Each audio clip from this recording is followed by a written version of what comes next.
Now, I'm going to ask a question. I'm going to ask, if you can, to raise your hands and keep it up. Okay. How many of you have ever known someone who died? You lost a friend, a parent, a sibling. How many of you, anybody here ever keep your hands up, were in the military? Anybody ever had an abusive parent or partner? Keep your hands up. Anyone ever lived, like I did, in a poverty area or a crime-ridden area? Has anyone ever witnessed violence or had an accident or was divorced and one parent? So many of you raised your hand. You can now claim you have trauma.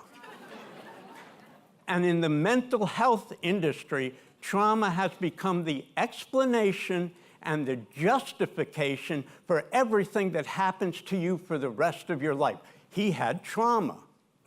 Nonsense. Let me say very clearly, trauma, as you can tell by people who raise your hand, is not a mental illness. PTSD is, and even that can run from mild to severe. But if we're going to divert mental health funds to solving all trauma in the world, what's left for the seriously mentally ill? We mislead about peer support. Now, a lot of people who I respect immensely say peer support is terrific. Let me just say, that's, as I wrote in Psychiatric News, it's not what the research shows.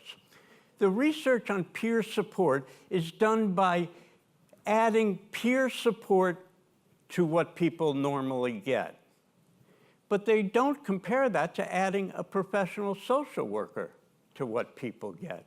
They research adding peer support to adding nothing. Would outcomes be better if we added professionals rather than peers? I can't tell you how many people, professionals, come up to me and say that they believe that adding peer support is being done at the sacrifice of quality to lower costs, but they're afraid to speak up. Don't be afraid. Speak up. Be a leader, not a misleader. And we mislead about kids. I don't know how many of you saw this headline. More U.S. children diagnosed with youthful tendency disorder. Now, it's true, it's from The Onion. But it could have been from this conference. One of our most popular claims, half of all mental illness begins before age 14.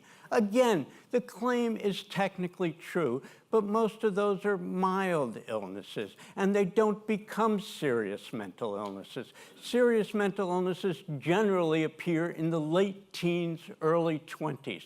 They are not predictable, and they are not preventable. But when we start throwing money at kids who don't sit at the exact right place on our bell curve, we're diverting money from kids who really do have a serious emotional disturbance.